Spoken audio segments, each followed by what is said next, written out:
ठीक है, तो इसके लिए हम लोग निकाल सकते हैं सबसे पहले परमेश्वर के वचन से व्यवस्था विवरण, उसका 6वां अध्याय और 6 और 7 पद, डिटोनॉमी 6 और वर्स 6 एंड 7। इन दोनों पदों को हम लोग एक बार पढ़ लें। व्यवस्था विवरण 6 अध्याय 6 और 7वां पद।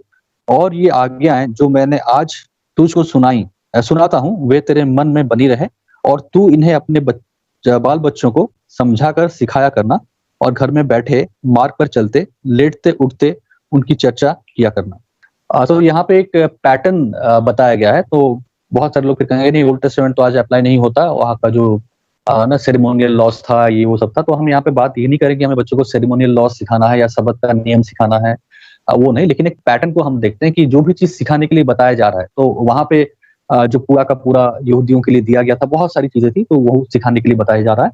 और अगर हम न्यू टेस्टामेंट में आते हैं, तो न्यू टेस्टामेंट में बहुत सारी चीजें हैं जो सिखाने के लिए बताया जा रहा है। लेकिन तरीका जो हम पैटर्न देखते हैं वो क्या है? पैटर्न ये है कि ये आज्ञाएं जो आज मैं तुझे सुनाता हूँ, वो तेरे मन में बनी रहे। तो सबसे पहले तो ये चीज है कि क्या पेरेंट्स के मन में, माँ बाप होने के नाते, क्या पेरेंट्स के मन में, उनके चित्त में परमेश्वर की आज्ञाएं हैं या नहीं? क्योंकि जब तक आप खुद परमेश्वर की आज्ञाओं को, परमेश्वर की शिक्षाओं को, परमेश्वर के वचन को अपने अंदर थाम के नहीं रखे हैं, तो बच्चों को सिखाएंगे क्या? तो जब आपके अंदर है ही नहीं कुछ, तो बच्चों को आप देंगे क्या? तो पहला चीज तो ये है। लेकिन हम अज्यूम करके चलते हैं, हम मान के चलते हैं कि चलिए ठीक है, मसीह माँ बाप परमेश्वर के वचन में, हम ये नहीं करें थियोलॉजिकली एकदम पूरा वो लोग पीएचडी होल्डर्स होने चाहिए, लेकिन एक बेसिक, एक मसीह परिवार में माँ बाप को जितनी एक चीजों को समझने की आवश्यकता है, जानने की आवश्यकता है, हम लोग मान के चलते हैं कि वो लोग ये जानते हैं और उसमें वो लोग आप कैसे निपुण हैं या क्वालिफाइड हैं या वो लोग उसमें सक्षम हैं। लेकिन वो करेंगे क्या उसको? वो तो जानते हैं, वो सीख चुके हैं, लेकिन बच्चों को कैसे सिखाए, तरीका क्या है? और तू इन्हें अपने बाल बच्चों को समझा कर सिखाया करना। तो हम एक कंटिन्यूअस टेंस को देखते हैं, सिखाया करना। और घर में बैठे, मार्ग पर चलते, लेटते उठते उनकी चर्चा किया करना। तो हम यहाँ पे जो पैटर्न देख रहे हैं, वो पैटर्न यहाँ पे हम ये पा रहे हैं कि बच्चों को शिक्षा देना एक मसीही माँ बाप का, मसीही माँ बाप की जीवन शैली होनी चाहिए। मेरे कहने का अर्थ है, ये एक क्रिश्चियन पेरेंटिंग का पैटर्न होना चाहिए कि वो अपने बच्चों को सिखाते हैं, अपने बच्चों के जीवन में वो लोग निवेश करते हैं, बच्चों के जीवन में वो लोग शिक्षा के द्वारा निवेश करते हैं, और ये बाइबल आधारित शिक्षा को निवेश करते हैं। तो बहुत सारे माँ बाप बहुत अच्छे हैं, बच्चों के जीवन में निवेश करते हैं, यानी कि इन्वेस्टमेंट करते हैं, और वो एफडी बच्चों के नाम पे बनाते हैं, बच्चों के नाम में घर खरीद के रखते हैं, बच्चों के नाम में जमीन जायदाद वगैरह सब करके रखते हैं, क्योंकि बच्चों से वो प्यार करते हैं और वो चाहते हैं कि आपके बच्चे हमारे बड़े होने के बाद उनके पास ही हो। ठीक है, लेकिन हम यहाँ पे बात कर रहे हैं निवेश की, लेकिन ये निवेश कोई धन संपत्ति वाला निवेश नहीं है, ये बिब्लिकल टीचिंग्स का निवेश है। तो बताया जा रहा है यहाँ पे जो पैटर्न है वो यह है कि माँ बाप अपने बच्चों के साथ समय देते हैं और एक क्वालिटी टाइम देते हैं, और ये क्वालिटी टाइम जो है रेगुलर टाइम होता है ना। तो यहाँ पे एक जो कई बार एक मिथ होता है ना कि quality time outweighs quantity of time. अगर आप अपने बच्चों को 10 घंटा दे रहे हो, लेकिन 10 घंटे की जगह अगर आप 2 घंटे में ही कुछ क्वालिटी चीज बता दो, तो फिर ज्यादा अच्छा है। तो हम ये वाला सेकुलर स्टैंडर्ड की बात नहीं कर रहे हैं, हम क्वालिटी टाइम की बात तो कर रहे हैं, लेकिन हम इसे एक निवेश के रूप में देख रहे हैं, जो कि एक लगातार और निरंतर निवेश है। तो हम बस हफ्ते में ये प्लान नहीं करते कि अच्छा हफ्ते में सैटरडे का दिन छुट्टी है, संडे का दिन छुट्टी है, तो क्वालिटी टाइम बच्चों को देंगे, तो 2 घंटा क्वालिटी टाइम दे दिया तो सारा हफ्ता निकल गया, वो बात नहीं। क्या हम बच्चों के साथ हमारा समय लगातार और निरंतर एक आत्मिक निवेश के रूप में हम लोग कर रहे हैं या नहीं, ये बहुत बहुत इंपॉर्टेंट है। तो जैसा कहा जा रहा है, जब तू बच्चों के साथ बैठे, उनके साथ जब तू चले, जब लेटे, जब तू उठे, तो इन बातों के बारे में बात करना। तो इसका अर्थ ये नहीं कि आप एक बाइबल लेके बैठे हैं और जब देखो बच्चों को आ जाओ बाइबल स्टडीज में कराते हैं, ये डॉक्ट्रिन सिखाते हैं, अब वो डॉक्ट्रिन तुमको सिखाएंगे, ये कल्ट के बाद। तो हम उस प्रकार के चीजों के बारे में बात नहीं कर रहे हैं। मेरा कहने का अर्थ है कि आप नॉर्मली बच्चों के साथ बैठते हैं, उठते हैं, बैठते हैं, ना टाइम स्पेंड कर रहे हैं, तो क्या बिब्लिकल वैल्यूज को आप लगातार उसके बारे में कहीं ना कहीं आप थ्रू एग्जाम्पल्स, कई बार हो सकता है डायरेक्टली बाइबल के कुछ टीचिंग्स हो, और कई बार हो सकता है आप प्रैक्टिकल चीजों के द्वारा, कुछ उदाहरणों के द्वारा, कुछ एग्जाम्पल्स के द्वारा आप लगातार बच्चों के साथ कम्युनिकेट कर रहे हैं कि नहीं, बात ये है। तो ये बहुत जरूरी है कि माँ बाप सोचे समझे और प्लान आउट करे कि जब जब वो अपने बच्चों के साथ समय व्यतीत करते हैं, वो एक आत्मिक निवेश का समय होना चाहिए, एक लगातार आत्मिक निवेश का समय होना चाहिए। और ये आत्मिक निवेश का समय अलग अलग रूप से दिखाई दे सकता है। हो सकता है कई बार हो जहाँ पे आप रियली एकदम बाइबल खोल के कुछ चीजों को एकदम समझा रहे होते हैं, और कई बार हो सकता है बहुत कैजुअली ही कुछ बिब्लिकल वैल्यूज के बारे में बात करते हैं, कैजुअली आप जीवन के प्रैक्टिकल एग्जाम्पल्स को दर्शाते हुए बिब्लिकल वैल्यूज को प्रेजेंट करते हैं। समाज में क्या बातें चल रही है, संसार में क्या बातें चल रही है, नॉर्मली उन्हीं मुद्दों को उठाते हुए उसमें से कैसे हमें अपने जीवन को जीना चाहिए आप बातें करते हैं। तो ये बाइबल स्टडी नहीं है कि आप एकदम बैठा दिए उनको, वो एकदम स्ट्रेट होके सावधान होके एकदम बैठे हैं, आप एक चेयर में बैठे हैं और एकदम बाइबल खोल के पूरा एकदम डंडा लेके बैठे हैं और चलो मैं तुम्हें सिखाऊंगा, वो नहीं। तो एक एक लाइफस्टाइल होता है जहाँ पे आप लगातार लगातार अलग अलग तरीकों से उनके जीवन में एक आत्मिक निवेश को करते जा रहे हैं। ये बहुत बहुत जरूरी है और इसके लिए जरूरी है कि आप बच्चों के साथ समय दें। अगर बच्चों के साथ समय ही नहीं है आपका, आप निवेश क्या करेंगे? तो बहुत जरूरी है रेगुलर हमारा समय हो बच्चों के साथ जहां पे हम उनके साथ ही बातें करते हो। Secondly, our lifestyle of teaching must be genuine. ऐसा भी नहीं होना चाहिए बच्चे समझ रहे हैं कि हमारे पिताजी हैं तो कुछ और, लेकिन जब बातें करते हैं तो बड़ी बड़ी बातें करते हैं। बाहर तो जब लोगों के बीच में तो जबरदस्त मुंह से गाली निकलता है, और जब शाम को हमारे साथ 10-15 मिनट बैठते हैं तो पूरा बाइबल का ज्ञान हमें देते रहते हैं। खुद तो वो करप्टेड लाइफस्टाइल को जी रहे हैं, यानी कि गलत काम करते हैं, लेकिन हमें बड़ी बड़ी बातें सिखाते हैं, ऐसा मत करो वैसा मत करो ये गलत है, और बाइबल से एग्जाम्पल देते हैं मूसा के बारे में, अब्राहम के बारे में, यीशु मसीह के बारे में। लेकिन खुद उनका जीवन जो है एकदम दूसरा ही ऑपोजिट चलता है जब वो अपने वर्क लाइफ में जाते हैं। तो पिछले दिनों किसी व्यक्ति से हम कुछ भाइयों से हम बात कर रहे थे और मैं कह रहा था कि कई बार मसीह लोगों का जो लाइफस्टाइल है 9 to 5 कुछ दूसरा होता है और उसके बाद कुछ दूसरा होता है। और यूपी में ही एक कहावत है, मतलब कुछ लोग बोलते हैं ऐसा, 9 बजे से पहले प्रेज द लॉर्ड और 9 से 5 के बीच में परहेज द लॉर्ड। परहेज का मतलब है ये चीजें नहीं करना चाहिए, परहेज है ना। फॉर एग्जाम्पल अगर आप डायबिटिक है तो आपको चीनी से परहेज करना चाहिए क्योंकि शुगर बढ़ जाएगा, है तो समझ रहे हैं। तो 9 से 5 में प्रभु का बात मत लो, तो परहेज द लॉर्ड।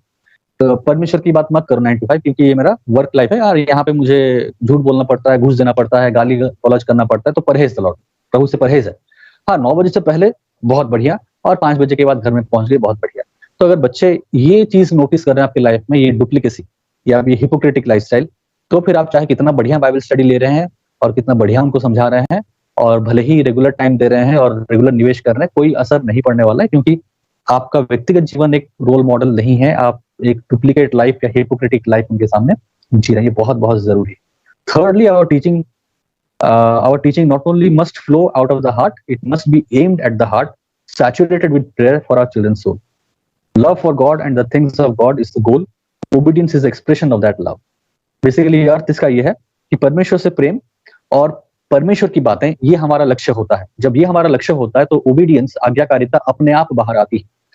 जैसा हम लोग कुलुस्य 3 अध्याय में पढ़ते हैं, स्वर्गीय वस्तु में मन लगाया करो, संसार की बातों में मन लगाया मत करो। क्यों? क्योंकि वहां पे लिखा है क्योंकि मसीह ही स्वर्गीय स्थानों में विराजमान है।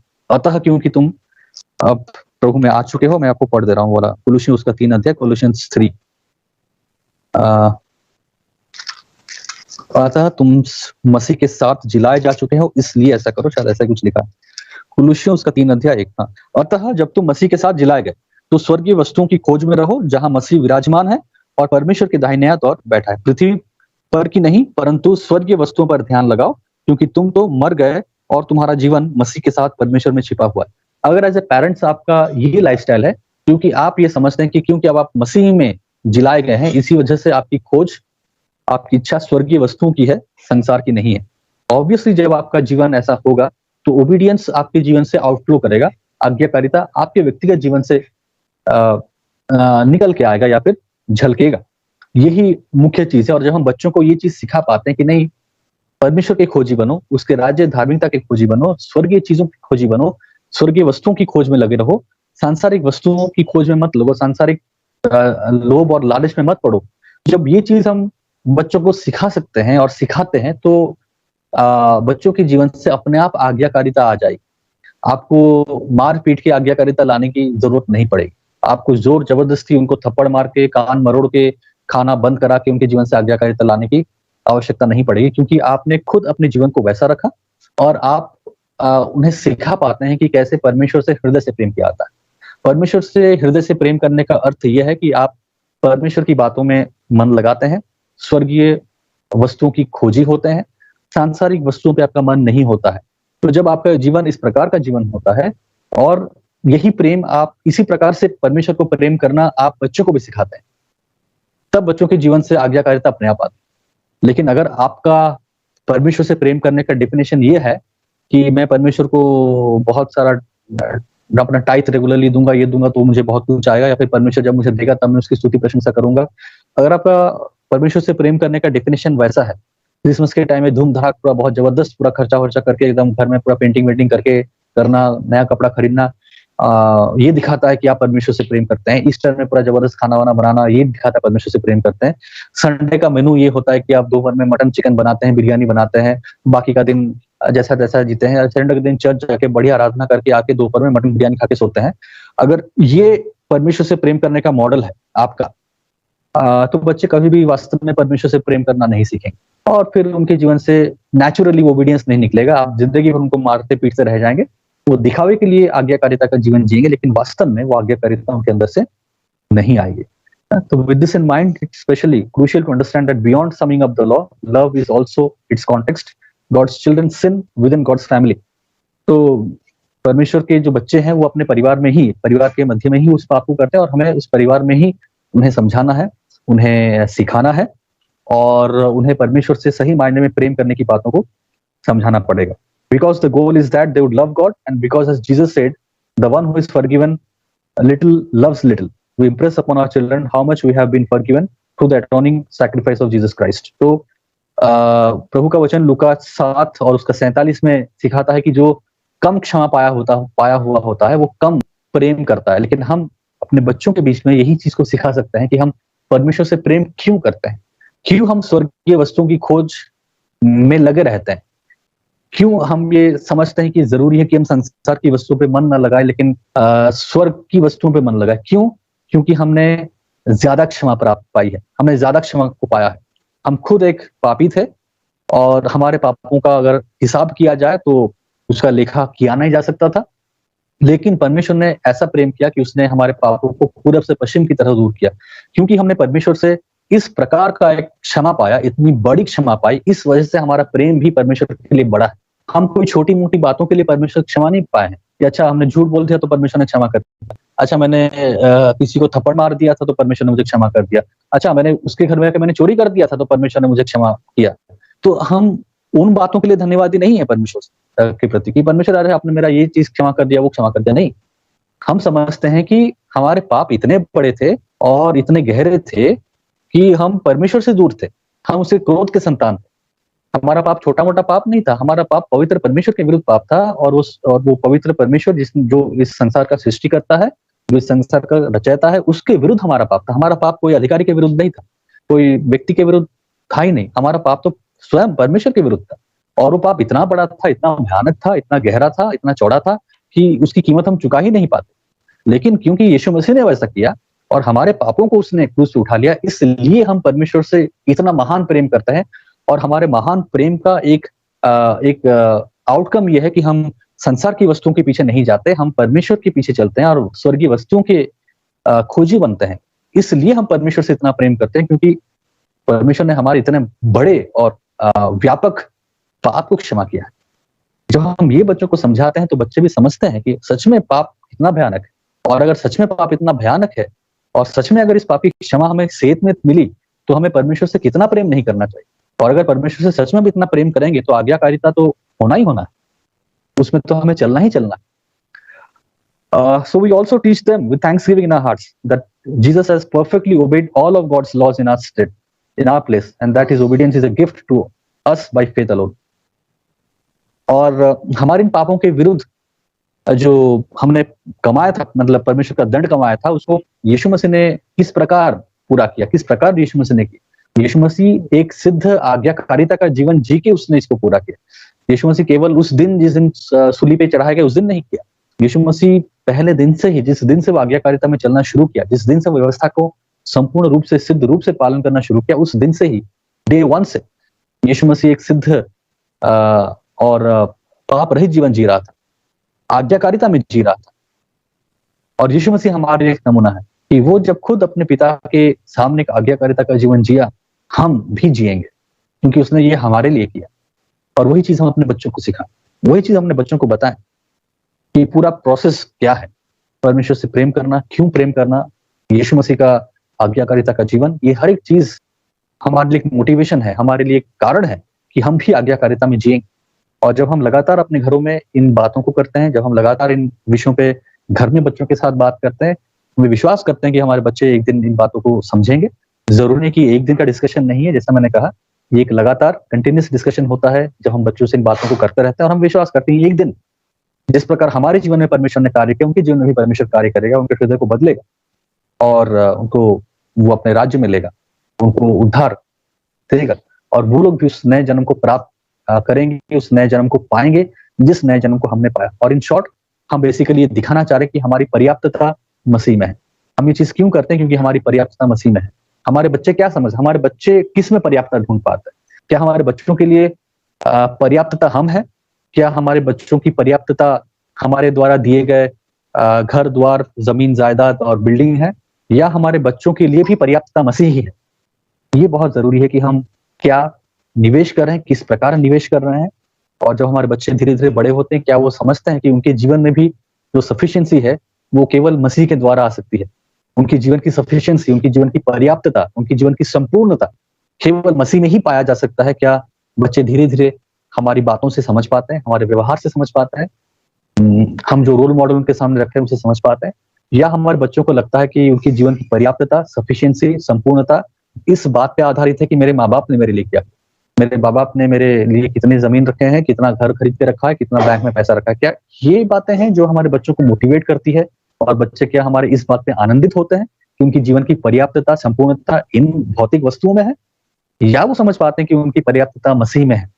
और कैसे हम इसको उनके सामने रखते हैं, ये बहुत मायने रखता है। और यही चीज है मसीही जीवन में बच्चों का लाल। ये थे कि मदर और फादर का जो रोल है, पिता का जो मुख्य रोल है वो प्रोवाइडर का है, और माँ का जो रोल है वो बेसिकली घर में एक अच्छे माहौल से अपने बच्चों को बड़ा करना है और घर को संभालना है। और घर को संभालना अपना समझे वो टिपिकल जो नॉर्मली हम लोग बोलते हैं ना हिंदुइज्म में जैसा है, तो हम उस प्रकार का संभालने की बात नहीं कर रहे, लेकिन घर में वातावरण देना, घर में वो आत्मिक माहौल बनाना और बच्चों के प्रति वो एक जिम्मेदारी को निभाना, हम उसकी बात कर रहे हैं, जो मुख्यतः रूप से माँ का रोल है। और मुख्यतः रूप से प्राइमरी रोल जो पिता का है वो यह है कि वो घर का प्रोवाइडर होता है और घर की देखरेख करता है और घर में हर एक बातों का प्रबंध करता है और उसमें अगुवाई करता है। इन बातों को हम लोग देख रहे थे। इसका मतलब ये नहीं कि पिताजी ये कहे या फादर ये कहे कि नहीं क्योंकि मैं घर का प्रोवाइडर हूँ, मुझे घर में हर एक बातों की देखरेख करनी होती है, घर में घर का मैं प्रोवाइडर हूँ, इस वजह से मेरे पास टाइम नहीं है बच्चों के लिए, वो बहाना नहीं चलेगा। तो अगर पिताजी अगर प्रोवाइडर हैं तो उनकी जिम्मेदारी, वो उनकी मेन जिम्मेदारी है, लेकिन इसके साथ साथ उनको ये भी जिम्मेदारी दी गई कि बच्चों को इंस्ट्रक्शन दे और समझाए। उसी प्रकार माँ का जो मुख्य रोल है वो यही है कि वो बच्चों का लालन पोषण करे और उन्हें एक अच्छा माहौल दे, घर में अपने पति की सेवा करे। और ये फिर से वहां पे सेवा करने का मतलब नहीं कि पैर में गिरे पड़े हैं और वो कर रहे हैं, लेकिन पति के साथ एक ना सबमिशन में होके परमेश्वर के वचन के अनुसार अपने पति की सेवा करना और बच्चों को आगे बढ़ाना। ये कि हम लोग फेलियर्स ऑफ पेरेंट्स क्या होता है, थोड़ा सा 2-4 लाइन में बता देना चाह रहा हूँ कि कई बार पेरेंट्स कहाँ पे फेल हो आते हैं। सबसे पहले तो है कि लैक ऑफ सेल्फ डिसिप्लिन।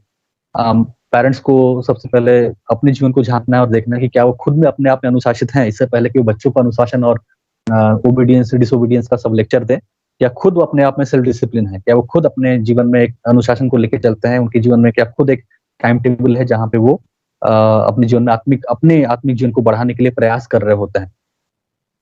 दूसरा, क्या कहाँ पे फेलियर होता है? जब वो लोग बहुत लेजी होते हैं, वो आलसी होते हैं। बहुत सारे पेरेंट्स बहुत आलसी हैं, काम नहीं करेंगे और लेटे रहेंगे, सोते रहेंगे और कैसे शॉर्टकट में काम हो जाए, तो बहुत सारे ऐसे होते हैं आलसी। तो आलसपन से निकलना पड़ेगा ना। तीसरा, स्पिरिचुअल प्रॉब्लम। क्या अभी भी उनके व्यक्तिगत जीवन में कुछ स्पिरिचुअल प्रॉब्लम्स चल रहे हैं? सीरियसली हम जिसके प्रति उन्हें पश्चाताप करना चाहिए, जिसके बारे में उन्हें दूसरों से बातें करके काउंसलिंग लेना चाहिए, अपने चर्च के पास्टर्स के या एल्डर्स के साथ बैठ के बातें करनी चाहिए कि ऐसा तो नहीं कि कुछ सीरियस बातें हैं, स्पिरिचुअल प्रॉब्लम्स है जिसको छिपा रहे हैं अपने जीवन में, उनको डील करना है। और फाइनली इसको हमने शायद पहले बात भी किया था पार्शलिटी के बारे में कि पार्शलिटी ना करना। पेरेंट्स लोग कई बार बहुत पार्शलिटी करते हैं और भेदभाव करते हैं। हम देखते हैं कि इस प्रकार ये बहुत सारे बाइबल के एग्जांपल्स है जहाँ पे पेरेंट्स लोग अपने बच्चों के साथ पार्शलिटी की हैं, लेकिन हम उसमें जाना नहीं चाह रहे हैं फिर बाइबल के उन कैरेक्टर्स में। लेकिन बेसिकली ये भी पाया जाता है कि माँ बाप बच्चों के साथ पार्शलिटी करते हैं, चाहे लड़का लड़की हो गया, बड़ा बेटा छोटा बेटा हो गया, 3 बच्चे हैं तो सबसे बड़ा सबसे छोटा बीच को छोड़ दिया, या फिर रंग को लेके काला है वो गोरा है, या फिर पढ़ाई को लेके ये बच्चा बहुत पढ़ने में तेज है वो पढ़ने में तेज नहीं है। या कई बार होता है ना पेरेंट्स लोग, कुछ पेरेंट्स लोग बहुत स्पोर्ट्स पसंद करते, तो जो बच्चा बहुत खेल कूद में अच्छा होगा, तंदुरुस्त होगा, उसको बहुत बढ़िया। जो बच्चा थोड़ा सा ढीला ढाला होगा, कमजोर होगा, उसको ना अच्छे से ट्रीट नहीं करेंगे। जो बच्चा पढ़ने लिखने में अच्छा मार्क्स लाता है, क्लास उसके बारे में बड़ा अच्छा बोला आता है, प्राइज लाता है ना, वो बच्चे को बहुत ज्यादा दूसरे को नहीं कई बार अलग-अलग रीज़न्स हैं चीज़ें हैं। हम पहले ही बताए थे कि कोई भी परफेक्ट पेरेंट्स नहीं होते हैं और हम जीवन भर सीखते हैं। मेरा सजेशन यही होगा इन तीनों ही कैटेगरी लोगों को कि आप अपने साथ एक अच्छा फेलोशिप रखें जो आपको इन बातों पे गाइड कर पाएँ। अकेले-अकेले स्ट्रगल मत कीजिए। चाहे आप न्यू पेरेंट हैं या अब शादी करने वाले मतलब शादी हुआ है, आप एक्सपेक्ट कर रहे हैं बच्चा या शादी करने जा रहे हैं या आप पेरेंट्स हैं भी। हम कोई भी परफेक्ट नहीं है, हम सबों से गलतियाँ होती हैं, इस वजह से हमें एक-दूसरे की आवश्यकता है। तो संगति में रहिए ऐसे लोगों के साथ, अपने चर्च में, लोकल चर्च में जो आपको इन बातों के बारे में गाइडेंस दे पाएँ। प्रार्थना कीजिए एक-दूसरे के साथ और बेसिकली परमेश्वर से प्रेम करना सीखिए। अगर परमेश्वर से आप प्रेम करना सीख गए तो अ, ऑब्वियसली मतलब पर सीखना मतलब क्या? जैसा मैंने कहा अभी आपको कुलीसियों 3 का 1।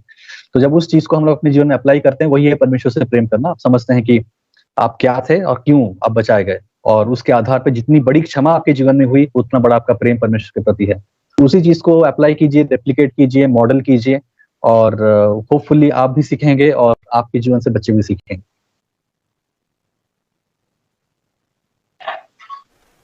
ठीक है, आइए प्रार्थना करते हैं। प्रभु यीशु मसीह हम धन्यवाद देते हैं कि आपने हमें हमारे पापों से उद्धार दिया है, जो हम अपने लिए कर नहीं सकते थे। जो काम आपने हमारे लिए किया है, जिस कार्य को आपने हमारे लिए पूरा किया है, उसके लिए प्रभु यीशु हम आपको बहुत धन्यवाद देते हैं।